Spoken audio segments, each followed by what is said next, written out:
This portion of the Platforum is brought to you by Roomettes, the fastest way to bring the illusion of 3D detail to the insides of your model railroad structures. And by Fast Tracks, helping the world build better railroads with a complete line of high-quality hand tools, specially selected for hand-laying track work. Hello, everyone, and welcome to a wintry day here on the Platforum. The Platforum, the podcast for the rail fan and the model railroader alike. We are on the frozen north shore of Lake Ontario today, somewhere between Toronto and Montreal on a very busy rail line, hosting between 40 and 50 trains a day. Helping us keep an eye on the trains today will be our 3 studio cameras. As well, we have a RailStream webcam mounted on the station, helping us keep an eye on the passing trains should one arrive, and also our favorite grade crossing. Who knows, we might even get an oil pan scrape or two today. Joining me today on the Platforum is the president and CEO of Rapido Trains, and my friend, Jason Shron. Jason, welcome to the warm, balmy climes of the Platforum. How's it going? It's going great. I can't feel my toes. I was going to ask you if you were numb from the waist down yet. Pretty much, but it's all right. I'll take my hands out occasionally. Jason, I want to talk to you today because you and I are roughly the same age. We represent the same generation, and we are both on a journey of building our dream layout, or a layout that, I should say, put another way, a layout that has been a dream of ours for a long time. Yeah, you're though further along. You've got one layout that's pretty much done, but you're about to start a second layout, if I'm right. Yeah. So whereas me, I've been planning this layout since I was 5, and I'll be doing it till I die. So I want to do a deep dive, have a more of a philosophical chat with you about our thoughts about layout building and so on. But before we get to that, why don't we give our viewers sort of the Coles Notes version of sort of the MR at a glance stats of your layout, what you're doing, prototype, room size. So I'm building a model of the Kingston subdivision, which runs roughly between Montreal and Toronto in Canada. My layout is broadly Via Rail based. So Via Rail, like Amtrak, doesn't own much of the tracks. It runs on CN tracks. There's a lot of CN action on my layout too. It's set in 1980, and it's on 3 decks. This, where we are, is unfortunately in the helix. So this part of the Kingston sub is on my layout. But it starts down in deck 1. Jason, I hate to interrupt. I mean, listen to crossing. But I think our second guest is arriving. Well, we'll carry on. When it comes by, let's go have a look. We'll have a look. Let's go have a look. Let's see what we got. Talk about Via. Here we got Via. Beauty. And I'm wearing a Via tube too.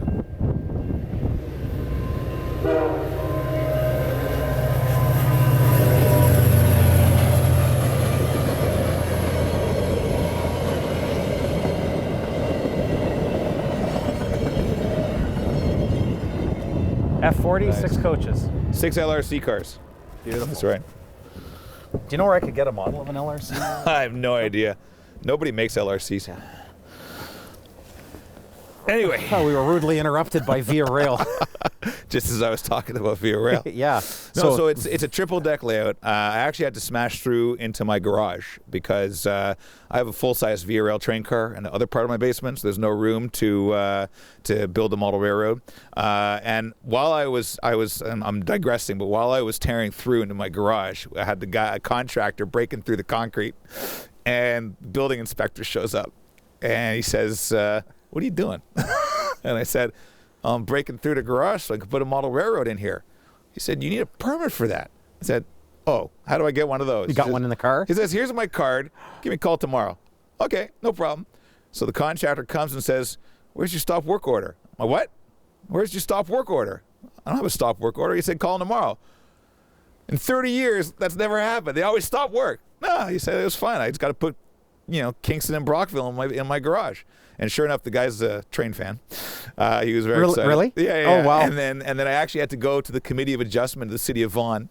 And right before me was these people who were running a clinic from their house, and there's all those people standing up really upset about it. There's too much traffic, et cetera, et cetera. And then I get up and said, "Hi, I want to put a little tiny Kingston and Brockville, Ontario in my garage, and they didn't stop laughing for the whole time, and they gave me unanimous approval. But anyway, and the inspector's since been back to look at the work. But so what are your dimensions you're working with? It's 12 by 45 feet. 12 by 45. And it's 3 decks because I'm trying to model I've got sort of 4 scenes, if you will, on the 3 decks. So deck 1 is downtown Toronto. It's all set in 1980, so the passenger coach yards were downtown along with locomotive facilities. Now it's all in the suburbs. And you had a real variety of equipment back then. So that it was very called exciting Spadina. time. That was Spadina Yard, yeah. Exactly. And then you've got Union Station. Yeah, that's which is good. It's going to be huge. I've got a 14-foot long western approach to Union Station with 3 ladders, which is I'm getting help on that one because it would take me about 30 years to do all that track. And then it goes into Helix, and it goes up to deck 2, and deck 2 is eastern part of Toronto, so that's Guildwood and Pickering, Oshawa area, which is east end of the city, and then deck 3 is divided roughly in 2 with Kingston on one side and Brockville on the other, and then it goes up again, and I have a staging yard near the ceiling, so eastern staging. So from deck 1 to deck 2 is only a few miles on the prototype, but from deck 2 to deck 3 is over 100. So I'm going to have to fudge timetables because trains will be leaving Oshawa and arriving in Kingston pretty quickly. When did you first start construction? I started construction in 2013. My first joist that went on the wall is actually dated. I think I named it. I can't remember the name, what it does now, Janice or something like that. But it's the first joist is named. That was 2013. And in 2014, my first deck 2 joist went up. And now I've got all the track laid on decks 2 and 3. Deck 3 is fully operational, and deck 2 I'm starting wiring now, so it's coming along slowly.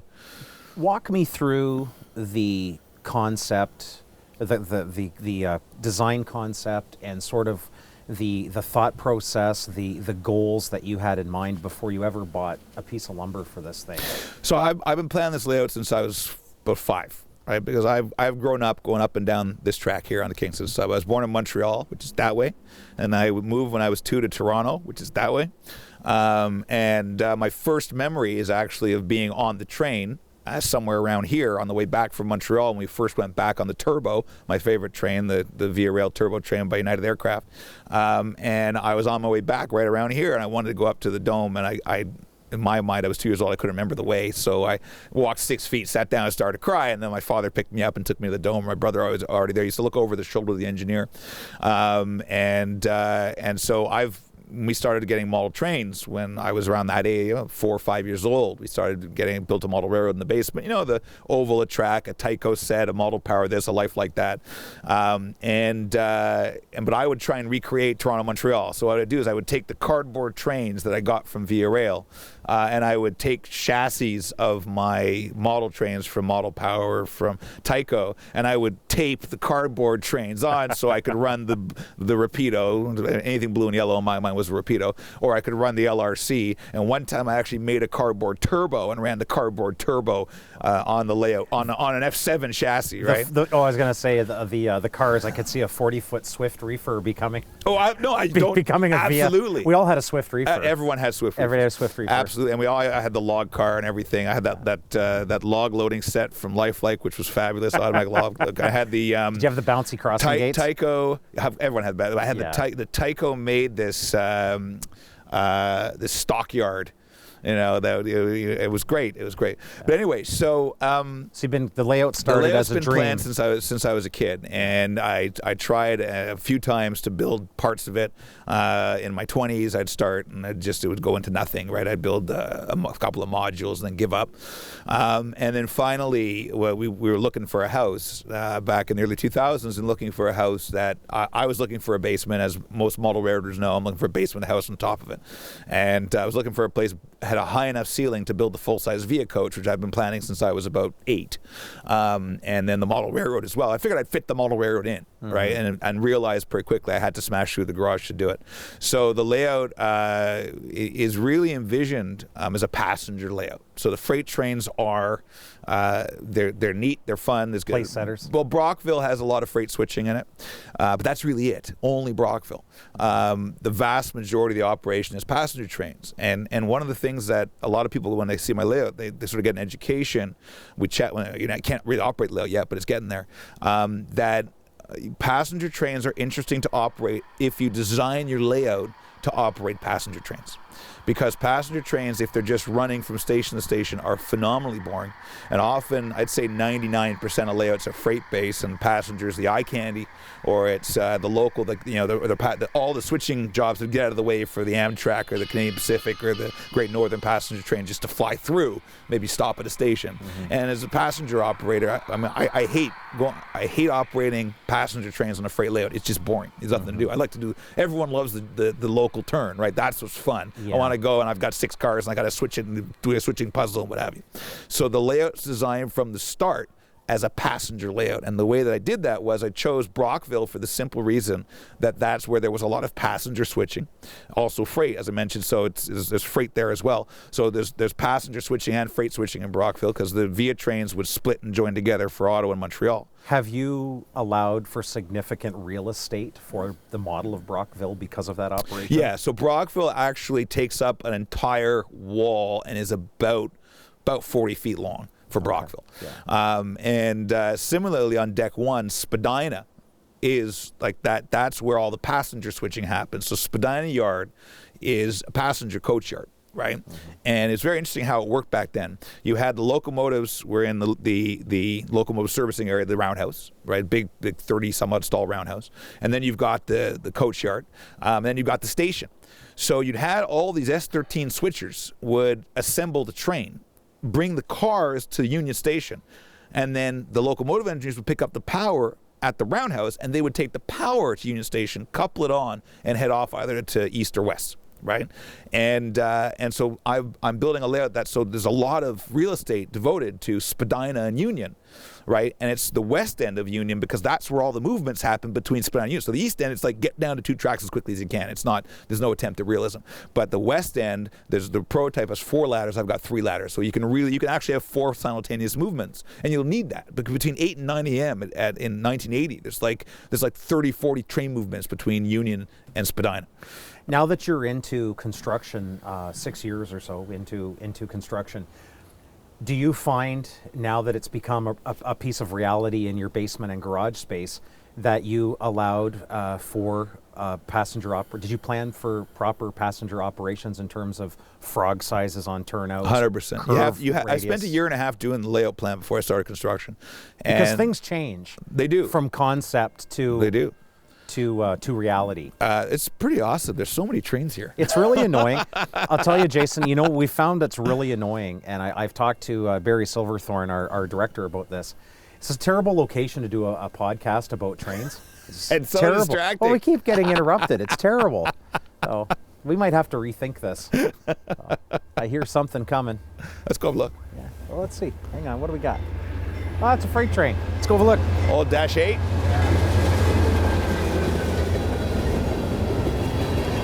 New sprint car. I think this is probably mostly tank cars. Those are just buffers.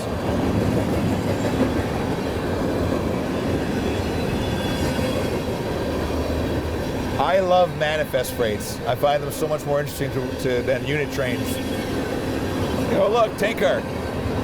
Hey, tank car. Hey wait, check this out.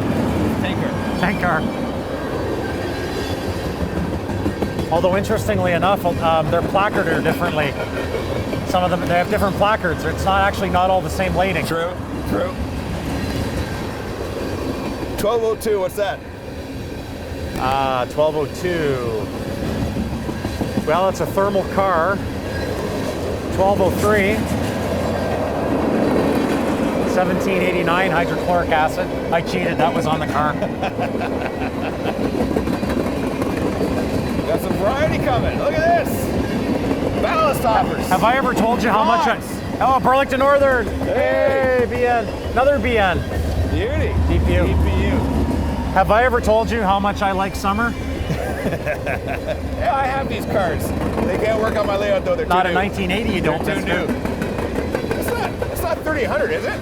No, it's 4550. Did you notice the green BC Rail gone earlier? Yeah, I saw that. Yeah. I thought there was going to be, all the 3800s are being scrapped now. There was a train a few months ago came by our office, just dozens of 3800s going to the scrapper. Beauty. There's a beauty. that another one coming? Combo door? Yep, look at that. Two more. Beautiful. Oh, that's beautiful. Those are late 70s build, are they not? These combo doors? To me, freight cars are freight cars. I can tell when every V car was built. Freight cars are freight cars. I broadly know if I We'll need have to them or not. analyze one of the 14 Via trains that are going to go by here. When did these center beam flats show up? Like late 80s? Actually, the first ones were actually a partnership between Thrall and Western Pacific, and I think they were like a 1978. Remember the old early opera window? Yeah, of course. Yeah, they were like a late 70s thing. Oh, cool. These ones here, you're into the late 80s, 90s. Yeah. Look at all these combo door CN body. This is great. What a That's why throwback. I love manifest freights. You Yeah. get a bit of everything.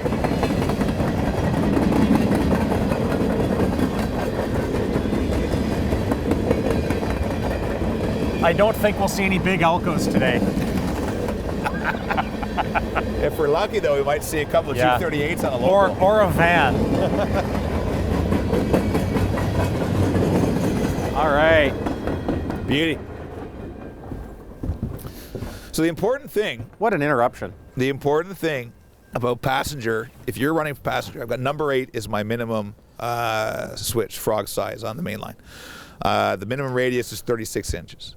Right, there is on a freight-only sections you can go to a number 6 or maybe down to a 30-inch radius, but everything passenger is 36 and number 8. I suppose if you were an intermodal, a modern intermodal guy, you'd want to have the same stats because you're dealing with a lot of 89-foot cars. Auto racks, yes. Intermodal's not necessary because they're not long cars. Yeah. You know.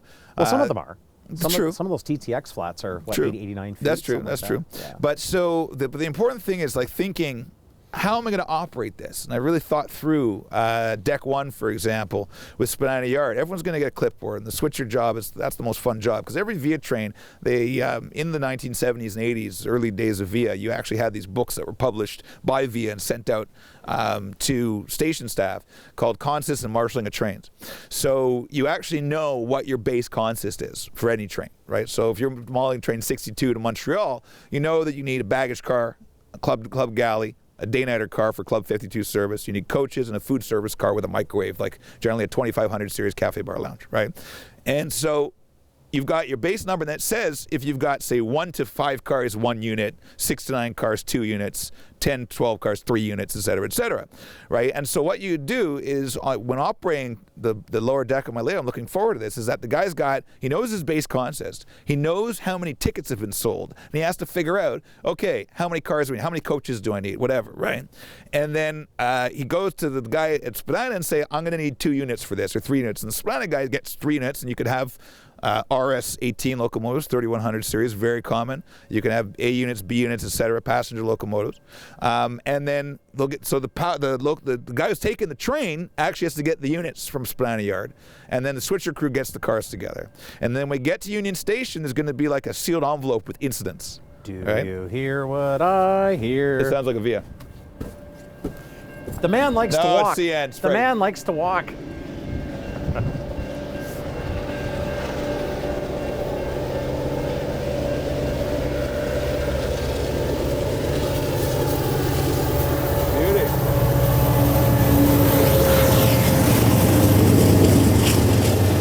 Customer of ours.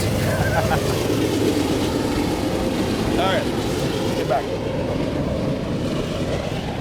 It's a freight train. Well, we watch them out here on the platform. We watch. Are you cold? Do you need a hug? You all right? We'll warm you up. We're talking about Via trains and we're stopping and looking at freight trains. This is sacrilegious. Often at work, the guys will be going on about freight this. This is just a freight car. That's a freight car. It's Excuse a widget. me, I'm going back to my steam piping under our dining car right now. Procore. These are relatively new, yeah? Hey, you know what we need in HO? 2016. You know what we need in HO? What? We need like a late 60s, early 70s, general service, non-insulated, like Procore tank car. Really? I You thought you feel- were going to say a tank hopper. No, I've given up on that dream. That's toilet water. It just swirled and there it went. Bye-bye, tank hopper.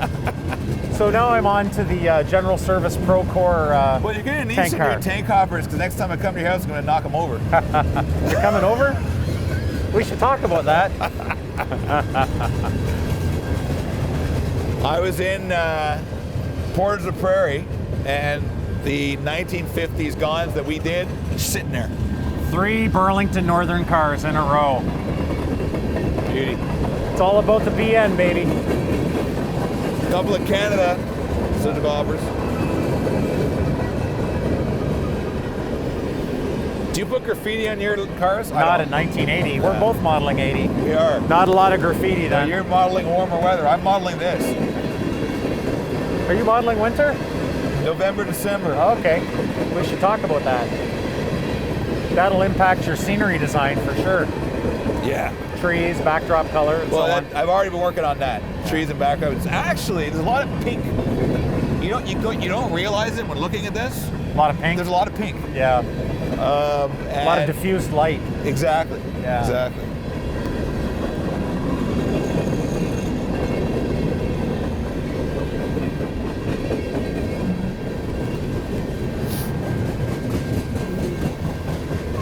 These make for really interesting loads.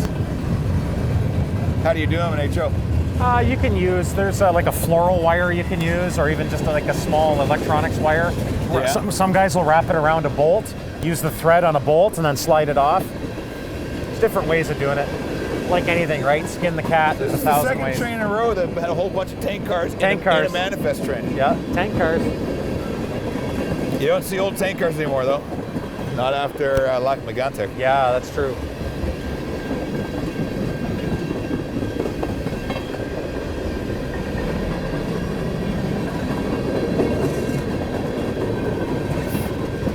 Jason, the end is near.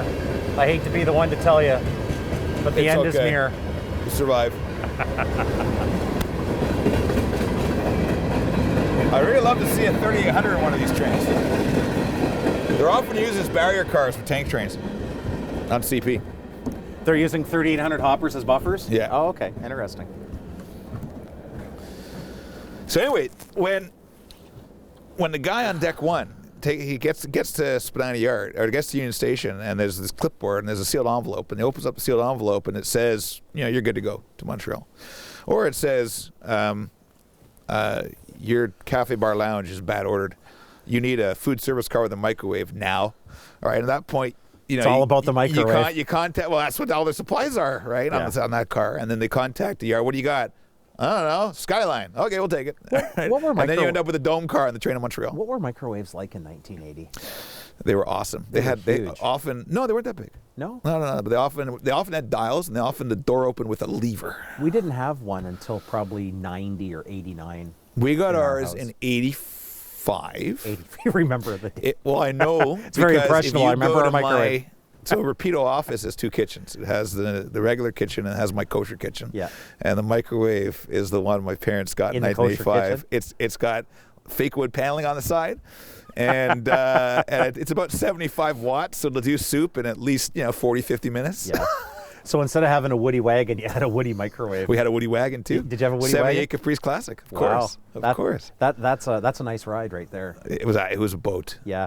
So instead of having a traditional waybill like most freight-based operators would have, you're actually going to have a passenger manifest. Absolutely. You're going to have to figure out what your people needs are. Absolutely. That's And because a really interesting December take. 1980 was the busiest time in Via's history.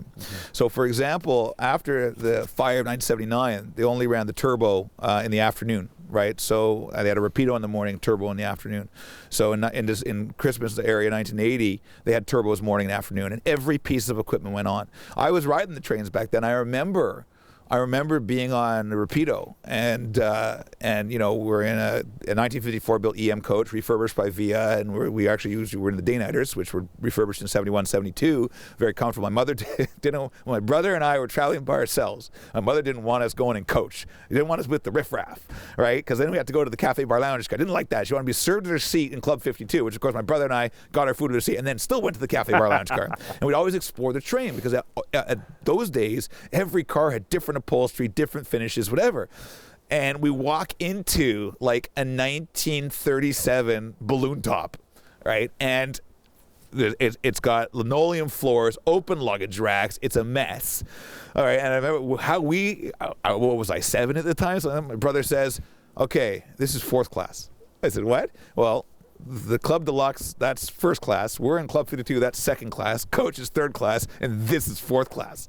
Right? And what it meant was that time of year, Via Rail would put everything on. Right, so you could have 1930s ice-activated cars. You didn't need the AC in the wintertime. Ice cars on the cracked train in Montreal that left at 10 o'clock in the morning. So like that's it's a great time. You could put anything on the train. Let me switch gears on you for a second. You've done something fairly unique. It's unique to me, and it's different from what I have done. You have actually welcomed help, present company included. To actually come. Is your neck okay? Because you were kind of stuck in the ceiling there while you were laying the e-staging. I actually asked the physical therapist to bill you directly, so you maybe talk to Janet about Beauty. that. I'm sure they're there at the bottom of the pile. I can't feel my fingers, but please continue. You okay? We should do some jumping jacks. You've actually welcomed people to come and help you build your dream. Yeah. It's very rare for an artist to share his easel. Talk to me about that. So it's actually really tricky, and it took me a while to figure out how to do it, because normally just all my buddies would come over and help, and then it became clear that you had to be with someone who almost doesn't have a ton of layout building experience. So if you think about Josh and Jordan and wait a minute, listen, say that again. Trust me, you got to find someone who doesn't have a ton, who's very skilled. Did I catch? Okay. Absolutely. Okay. If you bring someone to work on your layout, who's built, maybe they're a custom model builder and they built layouts a ton of time. Maybe they build UK layouts, so they the new layout every 2 years. Maybe they've got a huge basement empire that they've built in their house. If they come, depends on their personality. So you were able to come to work on my layout and you said, all right, tell them what to do.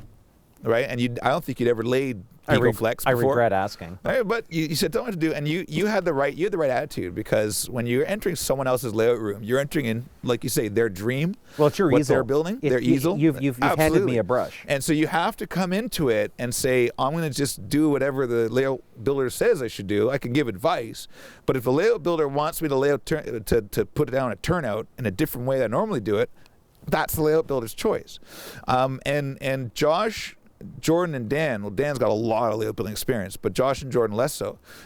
When they come over, they say, like, what are we doing? What's next, right? And they will be very open to, we'll often discuss things and figure out the best way forward. But if I've got a clear idea, this is how you lay track on my layout, there's no arguments. Like, that's the way Jason wants to lay track on his layout.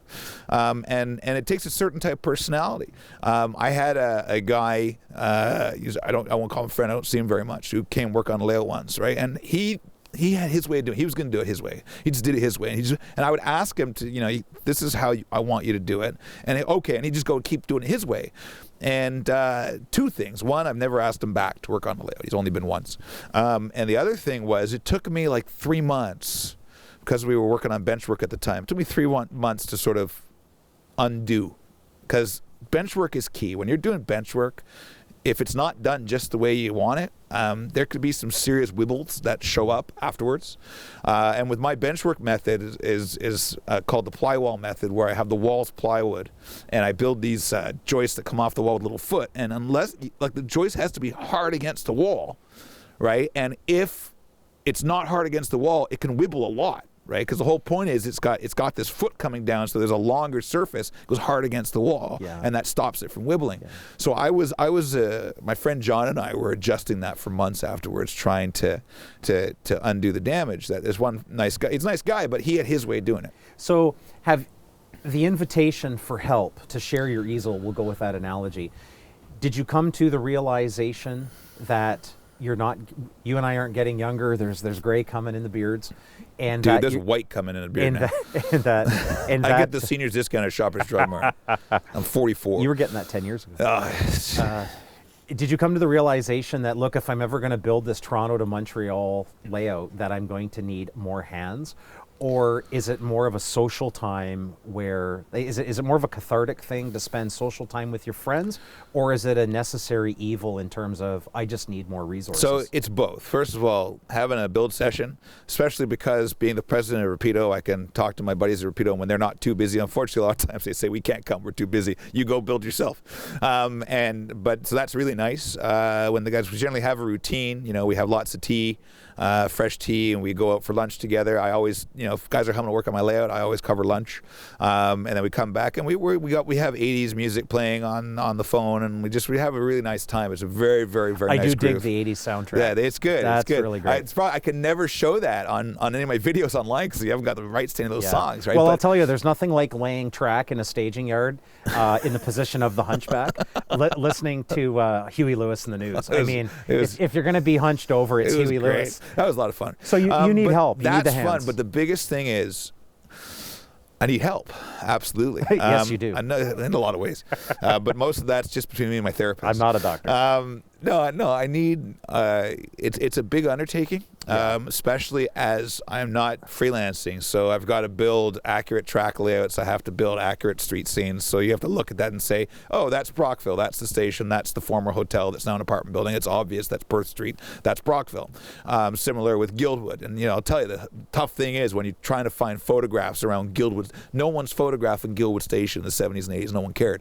Whereas the guy modeling it's like, oh, crumbs. I don't have that part of the station building in a photo. What town are you most excited about seeing come to fruition? Guildwood Station. Guildwood. I want to see Guildwood Station. And That's the first place I saw a train. Okay. And that was my station. That's a touchstone for you. It's very important. In 1994, I went and took a ton of measurements and photographed it.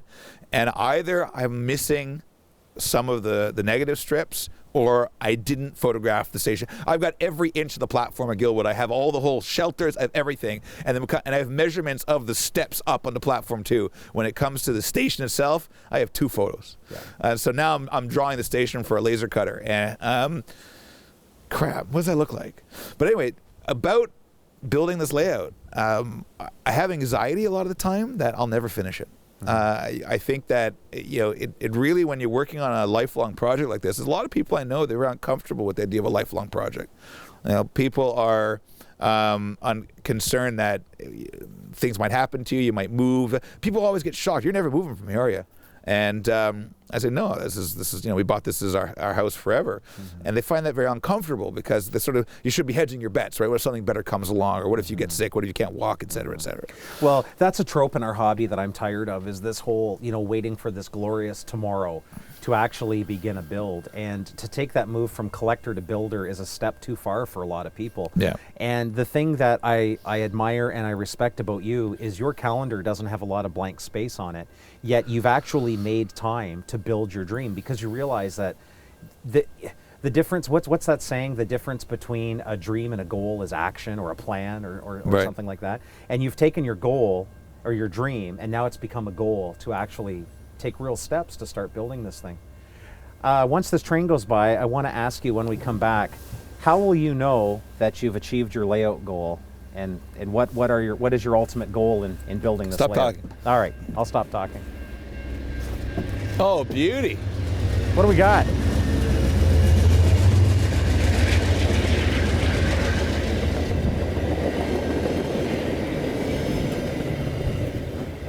Gorgeous. That's a train. Sorry I didn't join you on the dance floor. So I want to wrap this up here in the next couple minutes, but I just wanted to ask you, see, for me, when I walk into my train room and I turn on the lights and I go under my duck under and I come up and I've got Zora on my right and Woodstock and Coakley to my left, I have a sense of, as imperfect as it is, because the artist is imperfect, the art is imperfect, as flawed as imperfect as it is, I look at it and there's a certain zen feeling that comes, and I feel like I've hit it, because I feel like I'm back trackside on my BMX bike next to the Galt sub, and there's a certain satisfaction that comes with that. And so they call that benchmarking. I've hit a benchmark, and I've hit a goal. What is the ultimate goal for you when you turn the lights on in your train room and come in? How will you know that you've nailed it? It's going to be a long time before I have to enjoy the Let's pretend it's 2080 and you've got your first scenery down. When I I've actually got my first scenery down in Brockville. When I go into my layout room, I want to be able to be transported to those memories of riding via, early childhood, life-defining memories. And I want to see a finished fascia, nice, a finished level like you have in your layout now. But being able to see those spaces recreated. So I want to be able to see Guildwood Station platform. So I want to be able to see the turbo in front of the CN Tower in the Union Station. So for you, will the ultimate goal be the operation, or will it be the aesthetic of the thing? Both. It'll be a marriage of the two. Very much both. Yeah. But one of the things that I have is an anxiety about that. There's a big anxiety when working on a layout like this. It's a huge project, and there's an anxiety that I'll never get to that point. I mean, everyone says that enjoy the journey, but I'm also I like to accomplish stuff, right? I mean, when I said I built the full-size train in my basement. I started the company. I built a model train manufacturing company. I wanted to bring out the turbo. I brought out the turbo as my goal. The reason I started Rapido was just to get the turbo. Everything else was bonus. And we're actually working on a new version of the turbo that's going to be actually run. Does the new version of the turbo look like an NSC tank hopper? Please, no. Okay. Not at all. But it looks like the turbo. Okay. But there's that anxiety there of, am I ever going to be able to finish this? And obviously, I think that when you build a lifelong project like this, it makes you come really to terms with your mortality. Yeah. Your life is finite. You've only got one kick at this. I am a religious person. I believe there is more to it than what we have now. But I don't believe I'm going to give a flying fadoo about model trains when I'm in the next part of my journey. So I want to really get the most out of this while I can. And that's often, especially when it's late at night and I'm tired, and I'll turn to Sidura, my saint of a wife, long-suffering wife. Yeah. And she actually at one point she said, when I'm banning existential discussions after 10:30 p.m. Because I would get into bed at 10:45 or 11 o'clock. And start talking about John Paul Sartre? I talk about, am I doing the right thing? Is this the right life path? Am I going to finish this model railroad in my lifetime? Maybe I shouldn't have even started it, whatever. And she just turned to me and say, I've had a long day. I want to read my book and go to sleep. Please, go away. Jason, our time is coming short here. I want to ask you one last question. When it comes to model railroading, who are your influences? My influences in model railroading, definitely Tony Custer, I'd have to say, is a huge influence for me, because he revolutionized our hobby. In terms of really focusing on realistic operation and recreating real spaces in miniature. Exactly. His layout, which I've been lucky enough to visit and actually stand on in a little HO scale, is a wonderful layout to behold. I could only imagine what the Allegheny Midland was like. I also find the early pioneers, I wouldn't say early pioneers. I like there was always a big argument between the Malcolm Furloughs and the Tony Custer, but I also am very influenced by the Malcolm Furloughs. If I look, one of the most influential, most incredible articles I ever read in the hobby press was the Carbondale Central in I think it was January '88 model railroader. I think that was Malcolm Furlough. And actually the January '88 was also part 2 of the Allegheny Midland tour. There you go. It was a 2-parter. It was December '87, best issue of MR ever. And that might be a stretch. But January '88 was the Carbondale. If it wasn't Malcolm Furlough, it was somebody else, you could edit over my voice, right? It just have the raw proper name coming through. No, it's the Carbondale Central. Absolutely. Was it Malcolm? I think it was Malcolm Furlough. Yeah, he was involved. I think MR, he was a project layout for MR. It was, because he was recreating art. Yeah, he was like a dog bone with a diamond in the middle. But his stuff, switcher. His stuff really was visual art.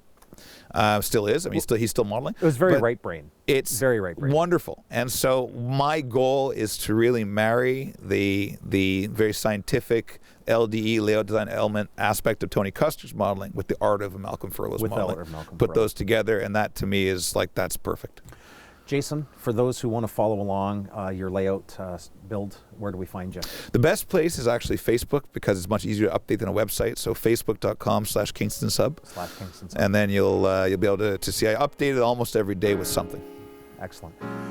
Folks, that's it for today on the Platforum. I want to thank my guest and my friend Jason Shron for joining me today. For more of us, if you're so interested, you can find us on the YouTube at the Platforum, and also our brand new audio-only series called the Platforum Station House Audio Series on Spotify. Thanks for joining us. We'll see you next time.